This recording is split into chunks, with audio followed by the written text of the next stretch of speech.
This is the eHealth Radio Network, your source for health advice on demand. And now your host, Eric Michaels. Thanks for tuning in once again to the eHealth Radio Network. This is your host, Eric Michaels. Today we're speaking with Carina Powers, the CEO of Phonics in Motion. Phonics in Motion is on a mission to change the way kids learn to read and write. Their comprehensive literacy instructional method engages kids in their learning process by teaching reading and writing skills through a set of unique motions. And Carina, thanks for joining us here today on the program. Hey, Eric, thanks so much for having us on. Well, you're certainly more than welcome and looking forward to hearing all about Phonics in Motion. So for starters, what was the inspiration for starting Phonics in Motion? Let's start there. Well, the inspiration currently today, as you just mentioned, is really to change the way that kids learn to read and write. And we know that there are many, many great reading and writing programs out there and programs and teaching methods that certainly absolutely work. But we ask often, do they really consider a child's learning experience? And everything that Phonics in Motion is and all that we build, all that we are, we always consider kids. So we know that teachers and parents need to know how to teach their kids, and they may need to know certain things. For example, doubling consonants and digraphs, those words might feel stressful in me just saying them. So we don't think it's appropriate for kids to bear that burden of that type of language. And we really ensure that teachers and parents are teaching all the skills that kids need to acquire to become great readers and writers, but in a way that results in a love of learning. And that's what we're up to. It's so much more for us than developing readers and writers. It's really fostering a lifelong love of learning. Well, that is a phenomenal vision, and thank you so much for what you're doing in the space through Phonics in Motion. What distinguishes Phonics in Motion from the competition, assuming there is some competition out there? Many, many things. I think I'll just share the story of how I joined Phonics in Motion. And I was working in the corporate world and not an educator of kids by any means. And I walked into a Phonics in Motion classroom and I saw 30 kiddos sitting on the ground with headphones on in some kind of learning app, tracing letters on their Chromebooks in their own world. Total silence in this room.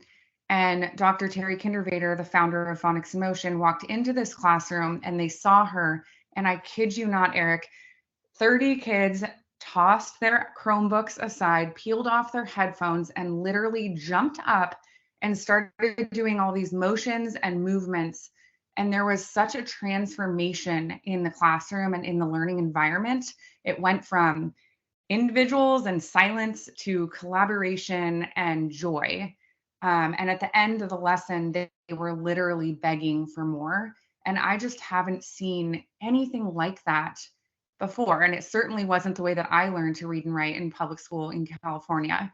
And so it's a really unique way of teaching reading and writing. And I think the secret sauce in that story are those motions. So our name, Phonics in Motion, these motions, we have a unique motion for every phoneme or sound in the English language. And they're really, really powerful. And they're based on how we articulate each sound. So they actually give kiddos a ton of valuable information in the motion itself. For example, with my 2-year-old right now, as early as 2 right now, I'm using them just to help her with speech and articulation. She has a hard time saying something like spoon, or my girlfriend's name's Sloan. That those quick sounds she can't say. So I'll use the motion for and it really helps her to articulate that sound. And then later in first, second, and third grade, the motions are used to develop reading and writing skills like decoding and encoding, and the ability to hear those tiny, tiny sounds that make up our language, and then also map them to letters or the code to make decisions and really understand the relationship between sounds and letters. And those motions are the secret sauce for the engagement component and really getting kids up and using their bodies and turning them into investigators of language and active participants in their learning as opposed to students in a classroom. Well, that is pretty awesome, especially your first experience with phonics in motion. That says a lot right there. Why is it important to both educate and entertain? Talk to us about those features there. That's a great question. I mean, we believe that engagement is a critical ingredient, and that in order for kids to take ownership in their learning, they have to be engaged, and entertainment is a huge part of that.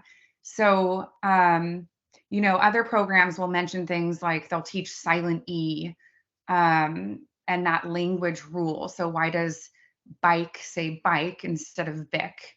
That's that silent E at the end. We don't talk like that. We talk about Big Mouth E and the power that he has. Big Mouth E calls his friend in the middle of that word, I, and that is why bike says bike instead of bic. Other programs talk about digraphs, two letters that make a different sound when they're put together, like CH, for example. C doesn't say K in CH, it says ch. So you could talk about digraphs and teach that like other programs do, or we could talk about troublemaker H. Troublemaker H pulls C into trouble and they chug, chug, chug right out of town. That is entertainment that engages kids and results in education. When you're writing on the language calendar in Phonics in Motion and you're going to write, the word cherry, you say cherry, and then you go to write that C, and kids will predict. They say, oh my gosh, troublemaker H is coming next. I know it. So that engagement, or entertainment rather, results in their engagement and their active participation in exploring the way that our language works, and it just transforms that experience. Teachers and parents are not fighting for attention spans. Kids are literally a part of the process, and it results in really powerful learning. Well, you got to love this, and we really do appreciate your visit with us here today to introduce Phonics in Motion to the audience. Today, we're speaking with Carina Powers, the CEO of Phonics in Motion, that is on a mission to change the way the kids learn to read and write here on eHealth Radio's Children's Health and Education channels, a part of the eHealth Radio Network. Now, Carina, what advice do you have for a parent whose child is, say, dyslexic or learning challenged? What's your take on that? We'd love to hear some advice from you in those regards. Dyslexic or learning challenged? That's a great question. So we work with schools around the country in the mainstream classroom with classroom teachers and also homeschool parents and busy parents with kids in school. And many, many people come to us with unique needs and learning challenges. And of course, there are many different types of special needs. So this is a very general answer, but I think especially with dyslexia and the science of reading movement and legislation that is changing around the US, which we have a huge appreciation for and I'm totally support. I think first we acknowledge you and we feel you, and we really understand. And we often see when people come to us and even schools that children with special needs and certainly dyslexia are put through a really rigorous curriculum. And there's typically a lot of language and a lot of instructions. It's very structured, long, and tedious. And we in Phonics in Motion, of course, believe and deliver on the importance of an explicit systematic development system so that the child can learn these skills that they ultimately need to become independent readers and writers. However, we invite you to also consider that experience, because learning for any kiddo can be hard. And if there are special needs, it is so much harder. So you don't need to envision a totally rigid, structured experience with long sit downs. We're talking about kids, and we can't forget that entertainment and engagement piece and honor the child's spirit. And it really is a way in. It's such a critical ingredient, especially for those who struggle. Our founder, Dr. Kindervater, actually suffered a massive stroke a few years ago. And after being a lifelong educator an expert in early literacy, teaching thousands and thousands of kids and teachers, she was unable to speak, read, or write. And we ultimately declined the remediation plan that Sine recommended because she wasn't making the gains, and it was so frustrating to her.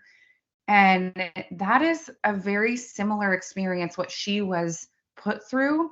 It's very similar to what we see in education. So we ended up hiring phonics and motion trained teachers to remediate her. And Eric, she had no language center in her brain. The MRIs showed that it was completely gone. So we had to literally reprogram her brain. And we did that with phonics and motion. And there's a few reasons why. Number one, because of that engagement piece. But number two, we build that confidence. So it goes with you wherever you go. And strugglers get to lean on these tools and pull them out of their toolbox whenever they need them. They're not stuck in that structured sort of drill.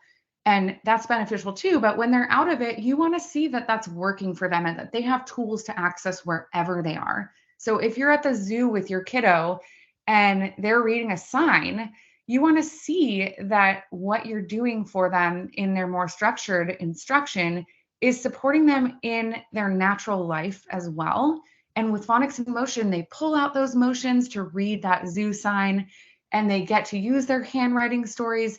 Those scaffolds support them wherever they are, whenever they need it. And it goes with them to build confidence and competence. So we would just invite you to not lose sight of the importance of the experience, and know that it is totally possible to have explicit, systematic instruction that is also really, really fun and that goes with them wherever they go. Certainly some outstanding advice and feedback from you in those regards. Finally, what can parents and teachers expect to see by using phonics in motion as we conclude? Talk to us about that. I love that question because in phonics in motion, you can actually see what kids are hearing. And there's no other way to know what kids are hearing without phonics in motion unless you wait for some kind of test or assessment. With phonics in motion, you say, "What do you hear? Show me."